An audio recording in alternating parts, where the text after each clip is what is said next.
from her previous show, the Judith Miller Show. So, hi, hello, my darling. How are you? I'm good. It's nice to see you back. Yeah. Nice to see you back. I know you haven't been well, and we've been sending lots of prayers and lots of healing to you, and it's not nice. Thank you. It's very not nice, but be good to yourself, be kind. That's true. That is so true. No, thank you. Thank you. I do appreciate all the spiritual healing from everyone. And I'm sure it's that's actually got me back to where I am now. So it's great to be back. I've missed the show a great deal, and I've missed our chats as well. Yeah.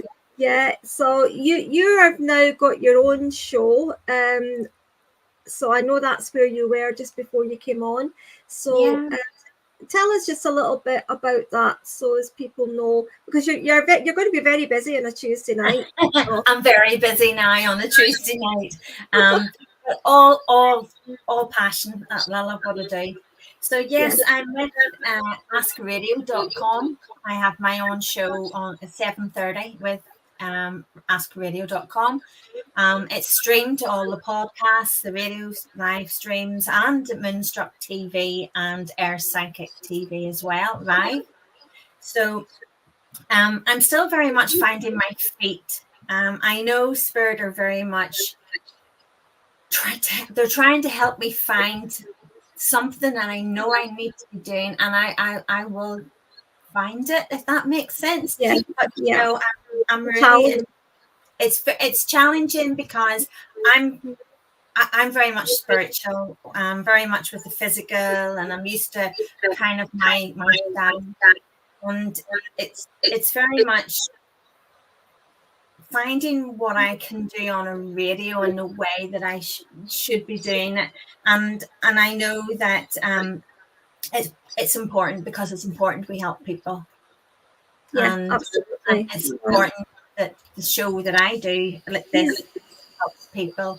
So yes, the challenge, and I'll figure it all out. You know me, Alice. I'll take anything that's thrown at me, and I'll go, okay, let's do it.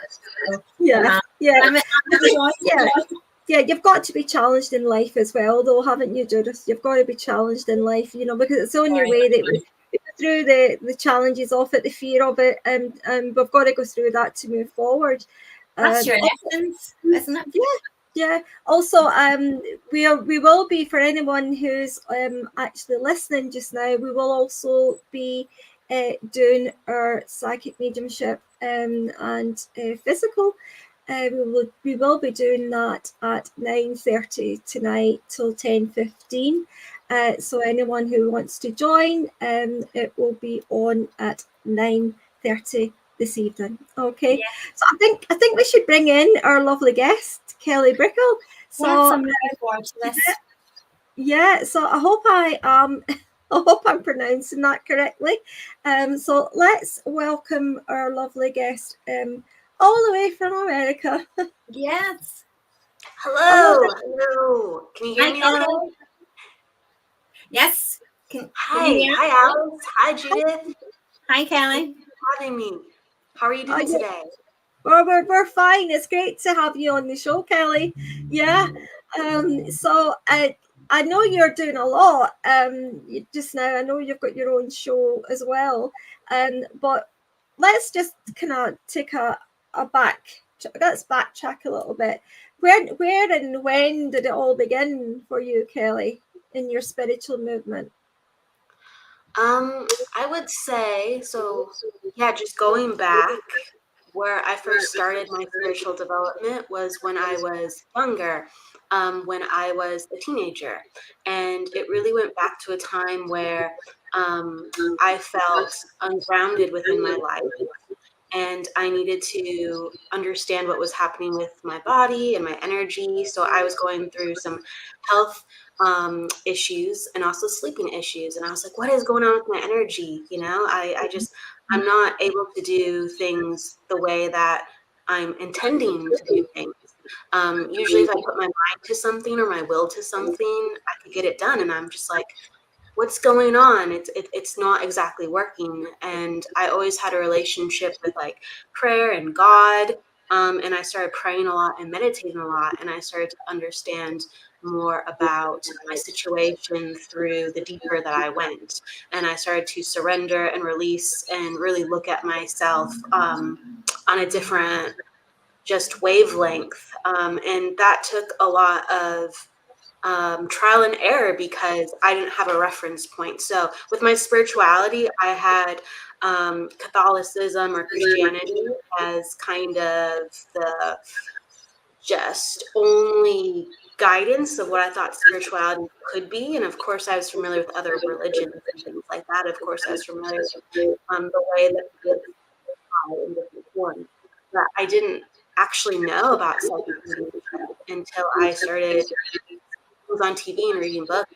Oh my gosh, these are things that are similar to what I'm experiencing. And then that helped me with coping and opening the door and doing more personal development. So that was my entryway. Yeah. There is a little bit of a glitch in the system just now, but hopefully everybody can hear it all right. This happens a lot to us, Judith, doesn't it? Yeah. I'm sure it's spirit interfering. Yeah, just join in after. Yeah, join in after. Yeah, but we need to get this lovely chat going. So for yourself, I know you're a numerologist as well. I think that's very interesting, numerology with the numbers. Is that correct? Absolutely, yeah. So I came into numerology again by accident, just like this whole entire work by accident. It just kind of led me in that direction. And when I started to learn about energy and spirit and sensitivity and being able to tap into other people's energies, I was thinking, okay, well, there's astrology and numerology and runes and all these other things, cards that people use. Well, is that even real too? And I started looking around at things because I really had this personal quest for truth and understanding, well, what is real? Because psychic mediumship, well, isn't that available to everybody? And why isn't everybody doing that? And I was kind of like, what's going on? And when I started looking at that, numerology, it's a whole story in itself, but numerology was the modality that I found most easiest. And I started to have the most ahas with while I was developing my psychic mediumship and healing skills as well. Yeah. Numerology, you were touching on the astrology and numerology, and everything's so interlinked, isn't it? It's like numbers themselves. It's like giving yourself a tarot reading with numbers.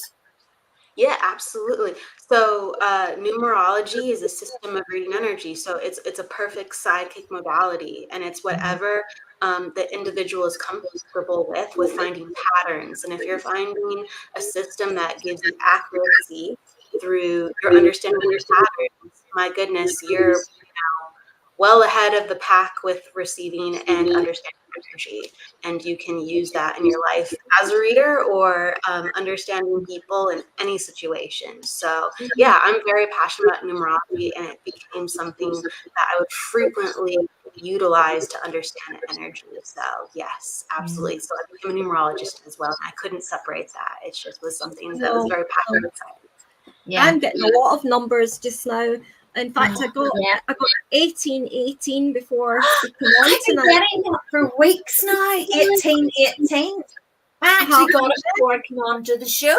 That was the same tonight. I got it before I came on the show. 1818. Yeah. Well, that's a 9. What does that mean, Kelly? What does 1818 mean? Sure. So, like in numerology, you look at the sum total of the vibration. So 1818 is a 9 vibration. It's 9 plus 9. If you want to just add it up really quickly, that's 18. 1 plus 8 is 9. And then you see the sequencing of the repeating 1s and 8s. So you look at the 9 first. And 9 is all about completion, spiritual evolvement, to a point where everything is rising up to the surface to be ready to let go of. So you're saying, I did the work and I'm ready to release, and I'm going to play by new rules now. And I'm really surrendering to that. It's a different game that I'm preparing to play with who I am in this world. And then 1 is leadership, and 8 is work. It's how you apply yourself within the enterprise of what you put your mind to with service to others. So you can be really regimented and actualized. So the 1 and the 8 with the 9 is basically, I'm taking personal responsibility as well as letting go, because I've done everything that I could up to this point. And I will continue to write it. I know that I'm not the same, and it's really up to me, and I'm taking charge of that. So that's how I interpret it. Yeah. Do you know, I can take that, and when you think about it, you talked when you first came on about how our health can be impacted by our spiritual paths. Sometimes we don't even realize. So we have the physical, the spiritual, and the mental planes. And I'm laughing as you say that, because I know Spirit has been pushing me in a direction, and I've been kind of procrastinating on it, to be honest. And I have got such a sore knee these last 2 days, and 18, and I know it's because I'm not taking that path forward. And I was laughing at my partner. I was telling my partner today, you know, I haven't done anything to my knee, but I know it's because I'm not taking that path forward yet. And 18 just kind of confirmed that for me. And exactly what you said. Can you resonate that in a way? It confirms it for me as well, because I've been the same. I've been procrastinating on things too, but I've kind of felt I should be doing more than I've been doing recently, but I've been finding it hard to do it because of my health. But I think Spirit are kind of telling me, come on, okay, you're okay now, so get on with it, get on with it. Do you know, Naomi, who has put a post up, I just thought I would share this with you, Kelly. 2222 has been with me all. Okay. Can you hear me? Can you hear me? I can hear you. I can see Judith. Is Alice frozen? Alice is frozen. Oh no. Is she asking me to talk about Naomi's question yet? While we're waiting for Alice to come back, so Naomi talks about 2222, and it is a common number. Can you talk more about that for Naomi, Kelly? Sure. That's also an 8 vibration. So you're adding up all the 2s together. And when you have a master vibration, and this is a repeating number, so like 1818, as we talked about earlier, that's a sequencing. But when we have the same number repeated, that's a master vibration. So it actually holds a lot of power because it's a built up 2. So we look at the 2 and the 8 very in a serious fashion. And I hear feedback in the background too. So I hear Alice, I hear the feedback. So there must be another window open or tab open. But anyway, sorry, as I'm getting sidetracked. So the 8 vibration, it is about like what you bring to the table, right? So I talked about business and enterprise, and 8 is such a manifested number of what you're able to create in your life. And sometimes that is just the main channel is the career, sure. Yeah. But 8 is also the number of physicality. So it really deals with what energy, what physical energy do I have so I can create? How is my body? How am I understanding the things that I'm thinking and the actions that I'm taking? How do I really understand the whole metaphor as I reap what I sow? So it's taking responsibility for everything that you've done to create exactly what you are. And when somebody is seeing 22 constantly or all their life, it's really an invitation to build something bigger than yourself, and saying, okay, how do I have to plan? How do I have to ground this energy? What do I have to do next? What do I really have to line up and take seriously, and really get my ducks in a row, because I'm supposed to create something. Again, all these twos are becoming very emotionally attuned with yourself, so you can actually properly create. And the last thing I'll say, oh, go ahead. No, I was just going to say, so the fact that Naomi's saying it all the time, it's like alarm bells. Pay attention, pay attention. Correct. Exactly. So you were on the psychic hit with that. And the reason why we see repeating numbers, or an exact type of repeating number like the 1111 or the 22, it's because it's basically saying that you are alert and ready to receive. It's basically saying, you were able to look at the clock or catch the sign or symbol. That means that you're open and paying attention. That means you're in alignment, and we're just validating that for you. And as you're in alignment, here's the message. Here's the message that you really need to receive. So since you can receive it, here you go. And then you start going, what is that? I keep seeing that. What is that? And you start paying attention to your life. You start paying attention to going, there's something I really need to figure out. What is it? And you start becoming more accountable in your life. So it really is on a spiritual side, one thing, and it's also on how we're showing up within our life and actually being more present as well. So there's sometimes, Kelly, sometimes we're able to notice the number patterns, and sometimes we don't notice them for some time. For example, I know anytime I do like meditation things or classes now, I always say to everybody, look back over your writing, because I realized after a very long time, every time I wrote the word it was always 17. Everywhere throughout my writing, 17, 17, 17. And that I've carried that with me right through 17. So I know that plays a big part, but I didn't notice that straight away. It took me a while before I noticed that. I love that.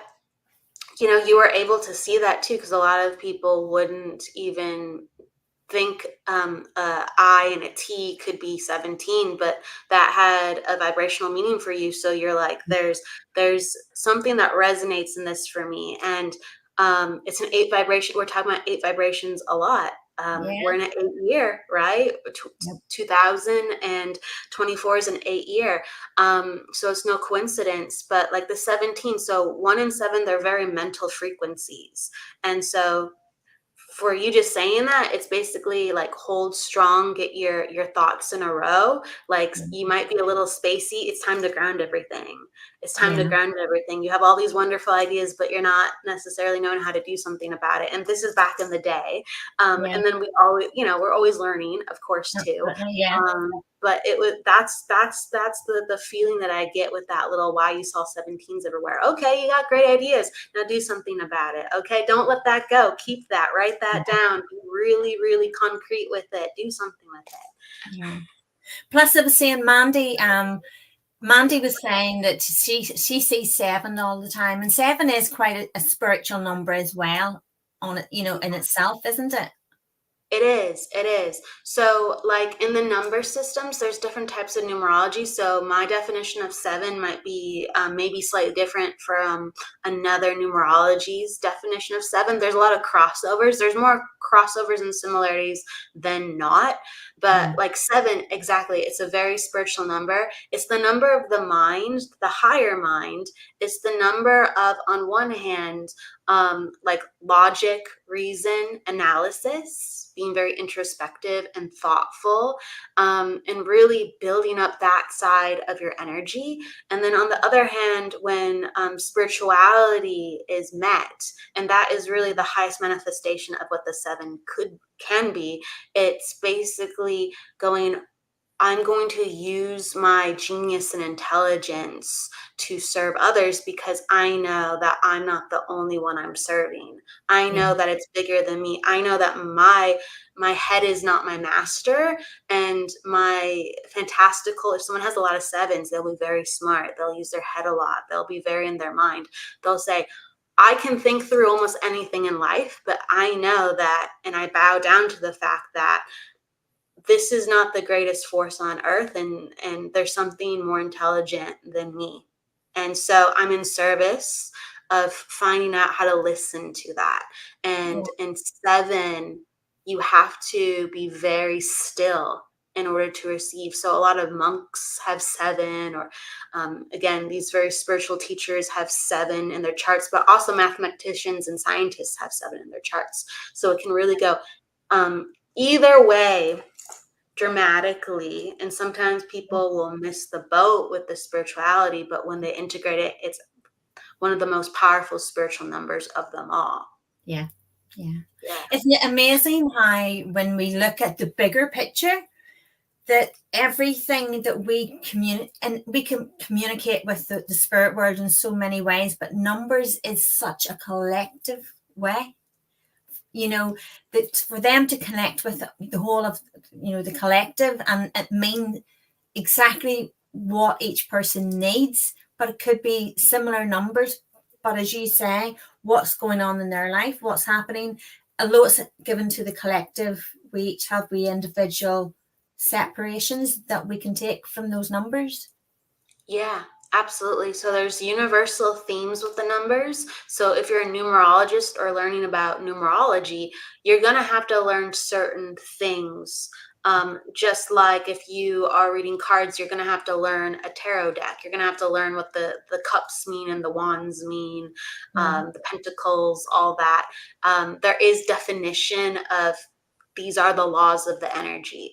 But when you start learning about the numbers, you start going, oh, this number feels like this and does like these things. And you can actually start to feel how that applies to the individual person too. So it's very much a science, but it's also an art as well. And I feel like people could understand that just from like the tarot view. Like there's a point where you don't like read what's in the deck book. There's a point where you can actually read a card quite unconventionally, even if you are a tarot master. So there's a lot you can do with numerology and get really comfortable with it. Absolutely. Yeah.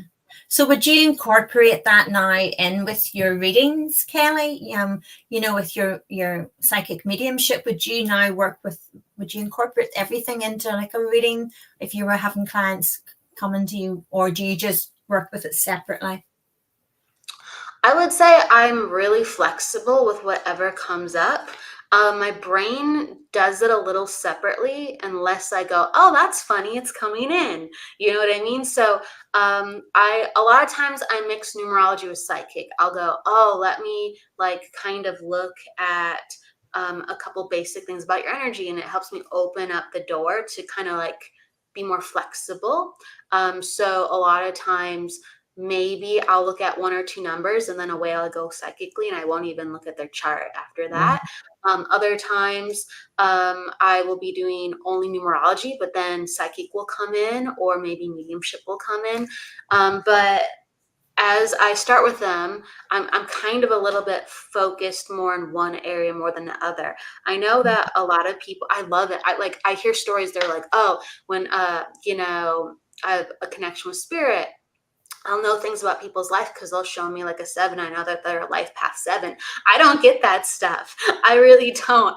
I get how they feel, and I'll go, oh, this person has a lot of mental energy. They must have this in their chart. Like I'll go like that. Or, they're making these choices. Let me guess, you have this in your chart, or you know what I mean? Like I'll know certain things, but they won't give me numbers at certain times unless I'm looking at the numbers. So my head is very, okay, we're using this now, and now we're using this. So with the passion of the numerology, obviously you can do like a numerology charts and, different. Did you find that hard to start absorbing and learning, or was it just something that came to you very easily and when you started to kind of delve into that area? I think it was a mixture. It was a mixture. Like, how can I put it? On one hand, I didn't really try to get into numerology other than it being an interest. So a lot of times I'd just be like, let me just try things. Let me just be curious, and I'll do my mom's chart or my dad's chart, or I'll do a president's chart or an actress's chart, something I can actually compare and go, yeah, that makes sense from my understanding of their public persona or the personal persona I know someone as. So I could see relationships with the energy and connections very easily. So I could go on to one number to the next, and it got me excited. But I would say it took me a lot of practicing to put it all together, because there's a lot of individual parts, and then you have to understand the holism. So it took a lot of practice for many years for me to go, I should take this more seriously. And now I can understand how everything goes together. So a lot of repetition and a lot of practice. Absolutely. So I can't say it was super easy, and I can't say it was super hard, because there are certain things that were very natural, and there's other things where I actually did. It's an encyclopedia to learn all those rules and understand it's a lot of time and built up knowledge. Yes. Yeah. But is it kind of like, I know with mediumship and how we work with spirit, we always find our own niche. We always find our own rhythm and our own way. And is it a bit like that? You find what the way your path, your rhythm, the way you're drawn to it, to work with it? Yeah, I would say so. I find that spirit led me into this work to work with mediumship and psychic, and throughout my entire time doing what I've been doing, I find that spirit has shown me that I have a lot of flexibility in understanding people psychically, like connecting to their aura, connecting to colors, visuals, and feelings. I can do that very easily and very naturally. That's something that does come just very, very like, okay, I don't have to worry because I know I'll get something. You know what I mean? Like I always know that it's just going to be there. And I feel like within numerology, it was like something that I took on that naturally blended with my psychic skills. And since I had been learning it for so long and I had so much interest, it just blended into my natural talents. So there's a part of me that actually rejected numerology because I was like, I don't like it. It's too confining. But I knew so much about it, and it was so much with me that it became a natural part of myself. So the most natural part of myself is the psychic part. It's just I'm really, really well acquainted with numerology, and then it just melded into itself. Yeah, and it was obviously meant to be part of your path anyway, Kelly. So it was. So when did you get the passion and the drive to start your Spiral TV network? Oh gosh, so I always love people on there, don't you? You help a lot of people on there. Oh yeah, that makes me really happy. Yeah, it's a really multifaceted answer. It comes from many different places. Why I love to do what I do and why I built the network. So when I was younger, I was very much into like talk radio. I love music, sure, but I would turn on the radio and I would like to listen to the people talk and share their stories, and talk shows that would have guest people on. And I was always just very intrigued by the multifacetedness of the human experience. So I'd listen to all types of things, and as long as there was a good host on and good guests, it didn't matter what the topic was, I would learn something. So that was something I always really responded to. And when I was going through a lot of my spiritual development and I was isolated and I was away from school, I listened to a lot of talk radio, even more so in Hay House radio. And that was all spirituality, so even better right at certain points. And so it became really a lifelong passion. When I was younger, I even went to radio camp, and I almost actually went into that niche at one time. I'm like, I really love doing this. Well, maybe I can go to school for radio broadcasting, right? So it was underdeveloped, but it was really utilized as a passion. And then I had finally, it was a perfect fit to be a part of another network that was WLTKDB about 2 years ago. I joined a digital radio show, and it was so fun, and it made me feel so at peace. And I saw all the people that were helped by it, not just from my show, but from other shows. People really got a lot out of it. And I've always it's such a long-winded answer. I'm so sorry, but there's so much passion in it. It shows that it's the passion shows. It's nice. It's nice. Yeah, I could just go on and on. Never apologize. I appreciate it. But yeah, there's so many avenues. But basically, I want to normalize this work too, to showcase that it's just people, you know, if someone's good at baseball, they go to baseball camp, or they share with people about like, hey, like, if you like baseball too, this is what I learned, and let me help you grow. It's just like this. Sometimes we don't have enough resources with psychic mediumship for other people to feel like they're normal, or to understand experiences. So with everything that I'm saying, it melded again, just like the psychic melded into the numerology. It melded into, this is just naturally a route in my life where I can give back. I allow people to use their voice and express themselves. Other people are helped, as well as I get to have the honor of empowering people, getting their shows out too, and sharing with others. So it's like a win-win-win-win-win-win-win for me. That's it. And if well, we don't always realize at the time, but when we look back on the choices we've made in life and the different directions and interests that we've gathered, it's all paving the way for us going forward and the bigger picture. And we don't always see that, but the passion and how your path has developed and took your passion in the radio to then working on the radio to then, you know, running your own show or shows of the network. It's fascinating, and you can tell the passion when you're talking. And we're going to take a 10-minute break to let Alice come back on.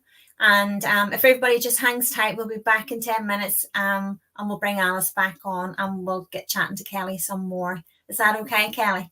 Absolutely. Yes. Thank you. You're most welcome. Hang tight, everyone. We'll be back in 10.